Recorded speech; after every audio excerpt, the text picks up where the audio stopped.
Muy buenas tardes, hermanos. Es un honor estar aquí llevando la palabra de Dios una vez más. Y desde este lugar poder decirle a ustedes en sus casas que esperamos que muy pronto se quite la cuarentena para que podamos compartir la palabra del Señor. Aunque también entendemos que si lo que está pasando Dios lo ha permitido que pase para empezar su plan profético, quizás no podremos volver a vernos hasta que no pase un tiempo. Pero dejemos que sea la misma Escritura que nos diga lo que viene después de todo esto, porque sabemos que hay cosas que vendrán después de estas. Sabemos que lo que está pasando no viene de Dios, sino que el Señor lo ha permitido para ver cómo nosotros reaccionamos en este planeta. Él va a calmar todo, y cuando Él vea que las personas que están en este planeta, la creación que Él tiene en este planeta, se le olvide inmediatamente lo que ha pasado y vuelvan a su corrupción y a olvidarse de Él, entonces, de acuerdo a la Escritura en Mateo 24, empezará entonces Dios sus juicios, y esta vez serán sin contemplación. Bueno, hermano, es un honor estar aquí. Vamos a hacer lo que a Dios le gusta, que oremos para llevar este estudio. Hoy vamos a hablar, hermano, sobre lo que es la perspectiva bíblica. Vamos a trabajar en lo que son las perspectivas bíblicas o las perspectivas cristianas. Entonces, ¿qué es lo que usted tiene que hacer? Lo que usted tiene que hacer es buscar su lápiz, su hoja y su papel y apuntar ahí perspectivas cristianas.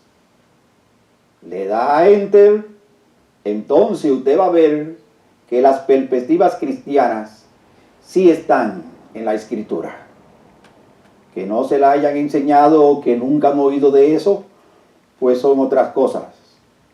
Porque no todos los cocineros saben solamente cocinar arroz blanco con huevo. Hay cocineros que saben cocinar muchas clases de comida. Bueno, vamos a orar. Te bendecimos, Señor Dios Todopoderoso, una vez más, por la oportunidad que tú nos das detrás de este púlpito para llevar tu palabra. Guíanos, Señor, en lo que son las perspectivas cristianas y danos el orden, Señor, para poder ver la luz de lo que tú quieres que observemos que está detrás de la palabra de tu Biblia, para poder así tener la llave y penetrar en lo que son tus revelaciones. Te lo pedimos, Señor, en el nombre de Jesús. Perspectivas cristianas.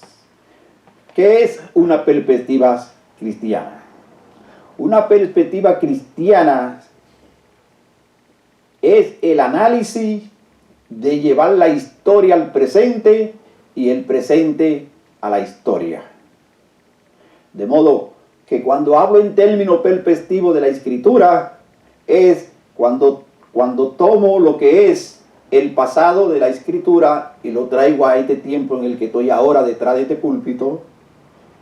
Y cuando tomo el tiempo en el que estoy ahora y lo llevo para aclarar lo que se me dijo en la historia.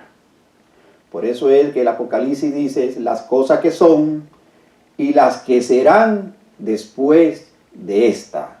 Está hablando en el Apocalipsis en términos perspectivos, porque él está hablando las cosas que son, las cosas que serán y las que vendrán después de estas. Entonces vemos que una perspectiva es el análisis de llevar la historia al presente y el presente a la historia para sacar una conclusión a través de la Escritura de lo que Dios está hablando para ahora, para este tiempo postrero en el que estamos nosotros viviendo. Entonces vamos a hablar en términos históricos en cuanto a los israelitas en Egipto. Dios le dio una promesa a Abraham y le dijo a Abraham que los israelitas, por su desobediencia, estarían cautivos en Egipto por 430 años.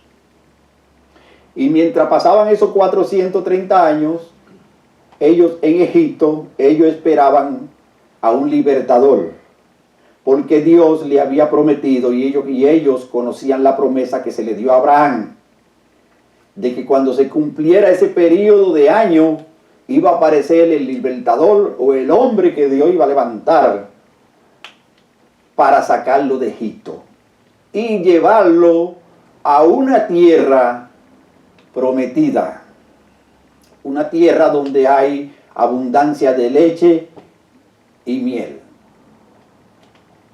Entonces, cuando Dios le dice a ellos que lo va a sacar de esa tierra de Egipto para llevarla a la tierra prometida, Dios está diciendo que lo va a liberar de la tierra del pecado, porque Egipto significa el pecado, y de la iniquidad, porque Egipto significa la iniquidad, y que lo iba a trasladar a un lugar que Él tenía preparado para ellos.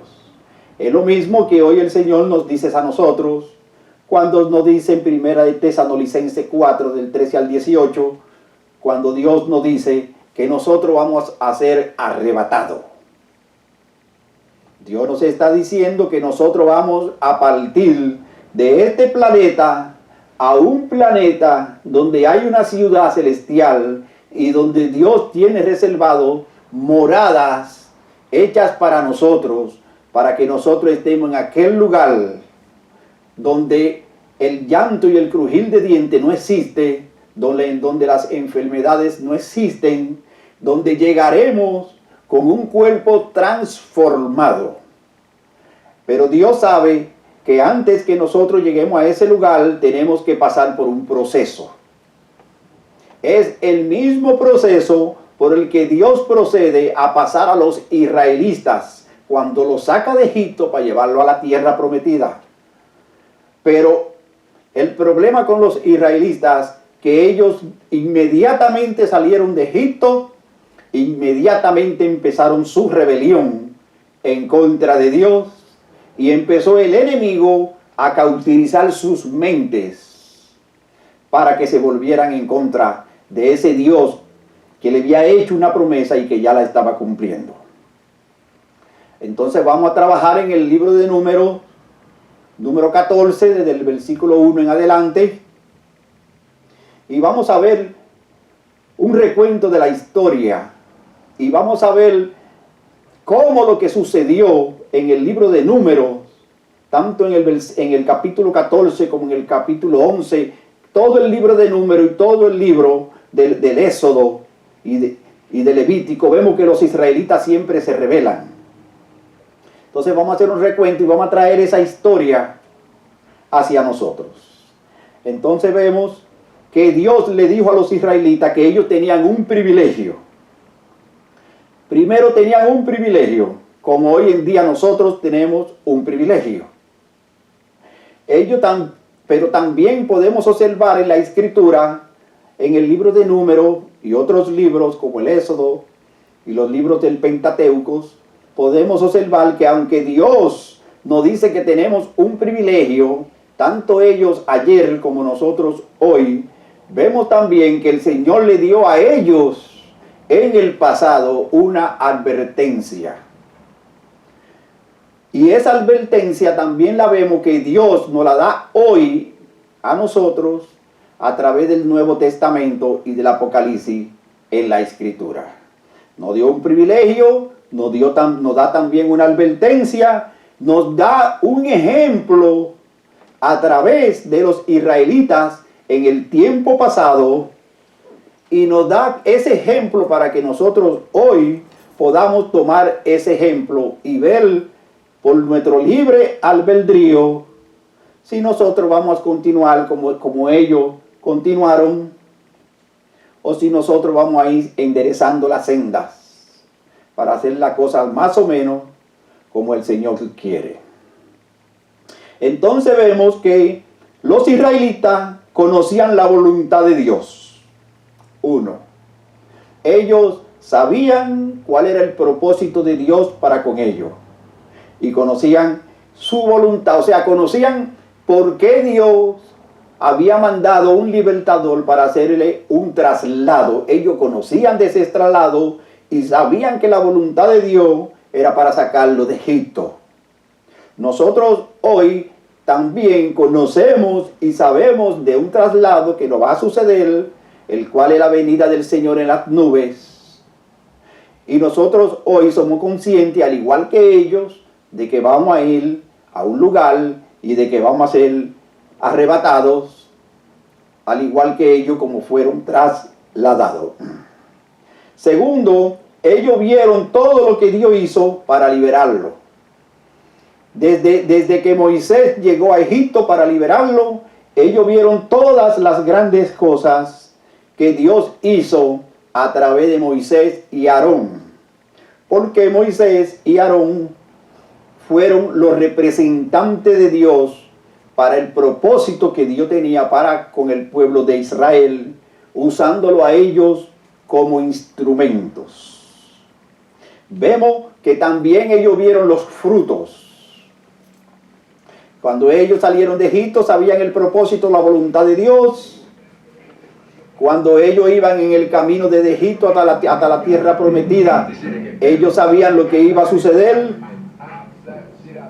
Y cuando vemos que ellos llegan a Egipto en el camino, ellos entienden y saben cuál es la promesa que Dios tiene para ellos. Hermano, si usted me tiene que dar un papelito, puede traérmelo. No hay ningún problema, porque si llegan gente uno tiene que saber lo que está sucediendo allá afuera. Gracias por eso, Dios le bendiga. Gracias al Señor. Sigamos continuando. Continuemos con nuestro trabajo. Entonces vemos que los israelitas oyeron la voz de Moisés cuando Moisés les ordenó marchar para la salida de Egipto a la tierra prometida. Y cuando Dios le ordena a los israelitas marchar de Egipto hacia la tierra prometida, ellos iban muy contentos y iban muy felices e iban adorando a Jehová de los ejércitos. 600,000 hombres, sin contar los niños, salieron de Egipto hacia aquella tierra prometida que Dios le tenía guardado. Eso lo podemos ver en el libro de Éxodo, capítulo 12. Entonces vamos al libro de Éxodo, capítulo 12, versículo 37. Entonces vemos que dice: partieron los hijos de Israel de Ramesés a Sucó, como 600,000 hombres de a pie, sin contar los niños. Entonces vemos que cuando Dios los sacó de Egipto eran una gran cantidad, y iban unas 600,000 personas alabando y adorando a Dios. Pero cuando ya ellos están prestos, cuando ya ellos están cerca para entrar a la tierra prometida, de la misma manera que hoy ya nosotros estamos ahí a las puertas, para que en cualquier momento Dios empiece a ejecutar sus profecías y empiece a preparar el camino hoy para nosotros ser transformados y llevados al lugar que Dios tiene preparado para nosotros. De esa misma manera también partieron ellos con júbilo, con danza y adoración, y cuando se aproximen esos días nosotros también recibiremos al Señor con júbilo, con danza y adoración, y con grandes adoraciones. Pero vemos que cuando ellos están prestos a entrar a Egipto, 600,000 personas no pudieron entrar a la tierra prometida que el Señor había prometido. Y Dios entonces hace un recuento y le dice a Moisés que de 20 años para abajo entrarán, pero de 20 años para arriba no entrarán. Porque debido a su rebeldía, a sus iniquidades y a sus rebeliones contra Dios, Dios se enojó en gran manera con ellos y juró en su poder y su gloria que ellos no iban a entrar a esa tierra prometida. Entonces vemos que de 600,000 personas que iban en camino, todas esas personas, todos los que tenían de 20 años para abajo, iban a entrar a esa tierra prometida. Pero los que tenían de 20 años hacia arriba, no entrarán. 600,000 personas viendo la gloria de Dios, viendo los milagros de Dios, viendo su grandeza, viendo cómo Dios venció a todos esos enemigos satánicos que habían en Egipto y sus huestes. Y a la hora que llega la hora de la verdad, la mayoría de ellos quedaron en el desierto. En otro sentido, murieron en el desierto. Y cuando estaban llegando, entonces ya no habían 600,000, sino que habían un poco más de 600,000. Y es ahí cuando Dios da el veredicto y lo hace andar por 40 años en el desierto. Porque Dios sabía que en 40 años, todo lo que se rebelaron de 20 para arriba, no pasarían. Y cuando llega el momento de entrar, solamente 2 personas de todas esas personas entraron. Solamente entraron Josué y Caleb. Pero vamos a leer el libro de Éxodo, capítulo 38. Y vamos a ver lo que nos dice el capítulo 38, versículo 26 del Éxodo. Capítulo 38, versículo 26. Entonces nos dice el libro de Éxodo, capítulo 38, versículo 36. Medio ciclo por cabeza, según el ciclo del santuario, a todos los que pasaron por el censo, de edad de 20 años arriba, que fueron 603,550. Entonces vemos que cuando llegamos a Éxodo 38, versículo 26, ya no eran 600, ya eran 600,550. O sea, si habían multiplicado, eran mucho más. Pero Dios iba a pasarlo por un colador. Pero aquí vemos que nos dice que 600,000. Cuando en la escritura vemos el número 6, tenemos que tener mucho en cuenta. Porque vemos los números y vemos grandes señales en la escritura para abrir nuestros ojos y vemos que el Señor nos está hablando. Pero cuando vemos que el Señor nos está hablando, no ponemos acento a lo que estamos mirando. Entonces vemos que está el número 600,000. Vemos que si quitamos 0, queda el número 6. Y en la escritura, el número 6 es muy importante. Y es igual a la letra Bau. O sea, cuando usted ve en la escritura el número 6, Dios está hablando de dimensiones. Puede estar hablando de días y puede estar hablando de número. En este caso, Dios está hablando de dimensiones. Y como le acabé de decir, cada vez que en la Biblia usted ve el número 6, quiere decir que Dios va a empezar una época para empezar otra nueva. Entonces vemos que el número 6 es equivalente a la letra Bau, que significa el fin de una era o dimensión y el comienzo de una dimensión nueva. Por eso podemos leer que dice, en el año 600 Noé fue arrebatado. Entonces vemos que nos dice que en el año 600 Noé fue arrebatado sobre las aguas. Entonces en el año 600 fue arrebatado, entonces tenemos que quitar los ceros y entonces vemos la curiosidad que fue en el año 600.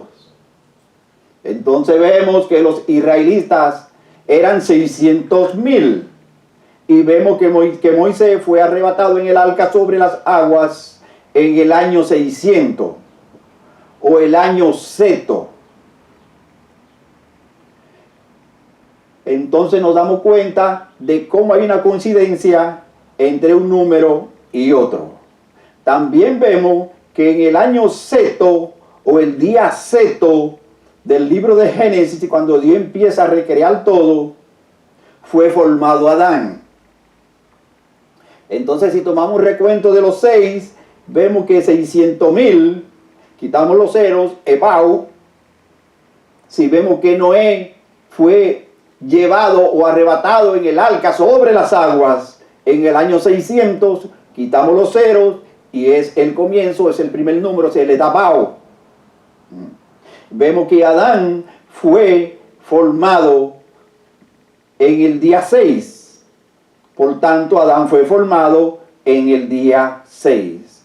También podemos ver en la Escritura, en el Nuevo Testamento, cuando nos dice que pasado el sexto día, Cristo el Señor subió al monte a la transfiguración. También podemos ver en el libro de Éxodo 19 que pasado el sexto día, o sea, pasado el día 6, Dios llamó a Moisés de en medio de las nubes. Entonces vemos que pasado el sexto día, Dios llamó a Moisés de en medio de las nubes. Pasado el sexto día, subió el Señor Jesucristo al monte de los olivos para el proceso de la transfiguración. Entonces vemos aquí que fue pasado el 6 días, o sea, pasado el sexto día, pasado el día 6, o sea, terminando el tiempo que le pertenecía al día 6, Dios procedió, porque cada vez que hay un 6, es que Dios termina algo en ese 6 para empezar algo nuevo. Adán fue hecho en el día 6, Adán empezó a hacer algo nuevo hasta el reposo de Dios. El Señor Jesucristo fue a la tumba equivalente al día sexto y allí durmió y descansó el Señor Jesucristo todo el día séptimo. Porque el día que el Señor Jesucristo murió fue igual al día 14 del mes de Nisan, que es entre marzo y abril para nosotros. Entonces Cristo es tomado prisionero el día 13, el día 14, cayendo la tarde, el Señor Jesucristo muere, pero para los judíos entonces empieza el día cuando cae la tarde. Por eso José de Arimatea tuvo que ir a pedir el permiso para llevarse el cuerpo, porque después de las 6 de la tarde de ese día 13 empezaba el día 14, y el día 14 y todo el 15 era Pascua judía, o sea, día de reposo.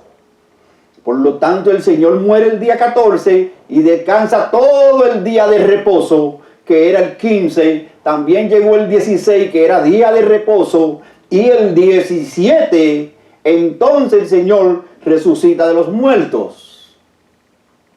Por eso es que cuando vamos al libro de Génesis, vemos que en el año segundo, en el mes segundo, el día 17, a los 17 días, porque lo que nos está dando Dios a decir es que cada vez que hay un 17 en la Biblia, suceden cosas nuevas. O sea, hay un periodo de tiempo entre lo que es el año 6 o el año Bau para empezar algo nuevo y que comience otro. Porque Dios es un Dios de orden y todo lo tiene en orden. Entonces vemos que el día séptimo también Jehová reposó de toda la obra que había hecho. Reposó el séptimo porque en el 6 acabó todas sus obras. Y vemos que actualmente estamos en el año 6020. Para muchas personas estamos en el año gregoriano 2020. Pero bíblicamente no estamos en el 2020, porque el calendario gregoriano no existía ni existe en la Escritura. Por lo tanto, en el año en que nos encontramos ahora mismo es el año 6020. Porque cuando el Señor Jesucristo fue muerto, cumplió 4000 años desde Adán hasta ese día que murió. Entonces no podemos quitar todos los años que pasaron hasta el día que el Señor Jesucristo cumplió su profecía hacia atrás, sino que tenemos que sumarles el año 4000 cuando Él nació, más los 2020 años en el que estamos. Entonces estamos en el año 6020, que de acuerdo a los eruditos que llevan todo esto, hay un 10% quizá de fallo, pero es garantizado.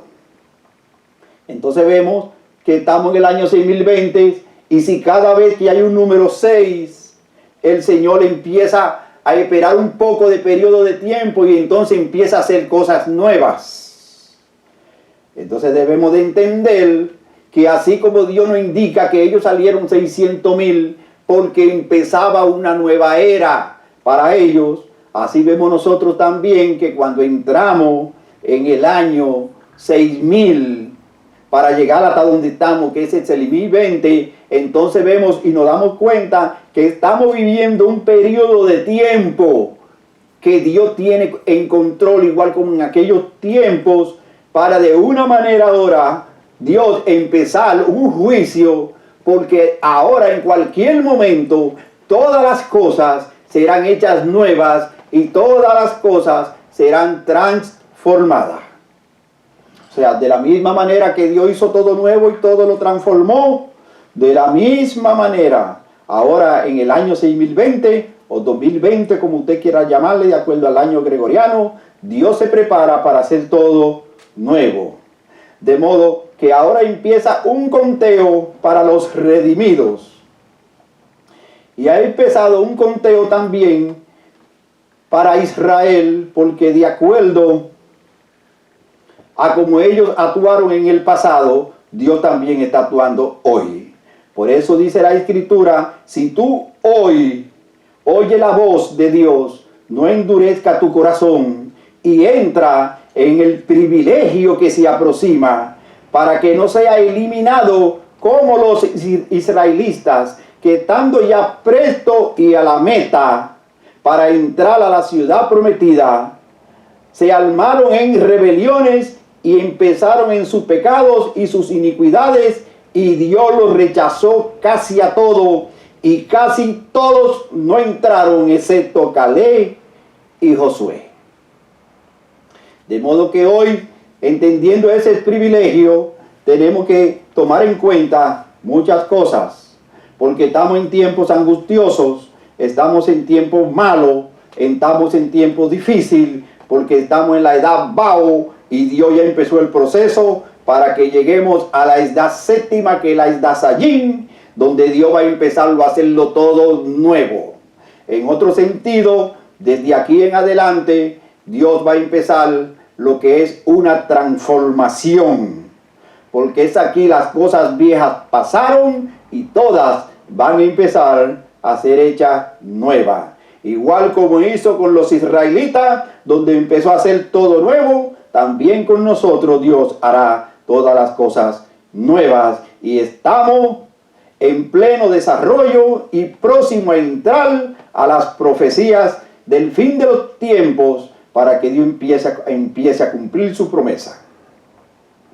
Entonces vemos que los israelitas no pudieron entrar por causa de su incredulidad. Los hijos de Israel fueron abatidos, fueron muertos en el desierto, porque no creyeron a la palabra de Dios y no dieron oído a la voz de Dios.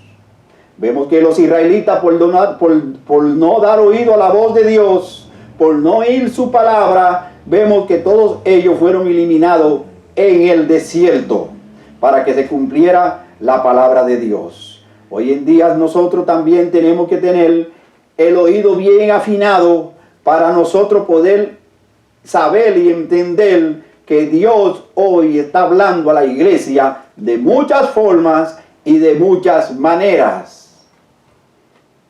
No es que Dios va a venir a decirte a ti que así dice el Señor y que el Señor va a hacer esto y hacer lo otro, porque ya eso usted lo sabe. porque ya todos esos juicios están escritos en la Escritura a través de las profecías del fin de los tiempos. Ahora Dios quiere que nosotros oigamos su voz para el llamado que Él tiene para aquellos que tienen oído para oír. Si usted va al Salmo 106, versículo 24 y versículo 26, usted va a ver donde Dios habla cuál fue el problema de los israelitas. Copie en su papel los versículos que yo le doy para que después usted haga sus trabajos y haga sus análisis y usted pueda tener muchas revelaciones que Dios le va a dar y abra usted sus propias investigaciones. También podemos ver en el libro de Números, capítulo 14, versículos 30 y 32, donde nos habla que solo Caleb y Josué fueron salvos. Y donde podemos ver también que por la incredulidad y por la falta de espíritu de fe y por no creer al Dios alto, al Dios que ellos creían, los israelitas no vieron la tierra prometida. Y todo esto que pasó con los israelitas también pasa hoy con nosotros, porque todo esto impidió que los israelitas entraran en el plan de salvación de Dios que es en Jehová de los ejércitos. Y hoy podemos ver también que si nosotros nos descuidamos, también nosotros por nuestro pecado, por nuestras iniquidades, por nuestra desobediencia, puede el Señor echarnos a un lado y nosotros no entrar hoy en el plan de salvación que es en Cristo Jesús. También hoy en día se estorban a muchos. Igual como en los tiempos pasados se estorbaron muchos del pueblo de entrar en la plenitud de las bendiciones de Dios. En el pasado ellos tuvieron muchos problemas y no pudieron ver la plenitud de Dios. No pudieron ver lo que Dios tenía para ellos. No pudieron ver la grandeza que Dios tenía para ellos. Dios tenía para ellos una vida satisfecha con Él y una vida victoriosa en su nombre. Mas los israelitas no pudieron entrar a causa de que ellos hicieron caso omiso y ayer fueron incrédulos y hoy nosotros pasamos por el mismo proceso de incredulidad porque hoy no hay espíritu de fe. Hoy estamos llenos de emociones y las emociones están por todas partes y hoy, al igual que ayer, podemos ver que las emociones matan. Y lastimosamente, así como en el tiempo cuando ellos salieron de Egipto, las emociones fueron grandes y lloraron y cantaron y bailaron. Cuando llegó el momento, se acabaron las emociones y todos, excepto Josué y Caleb, todos quedaron en el desierto. Porque no había en ellos espíritu de fe. Y al igual que ayer, hoy tampoco tenemos espíritu de fe. Hoy en día pedimos y pedimos y pedimos y que la fe y pedimos y que la fe y que ten fe y que ponle mano a este carro y que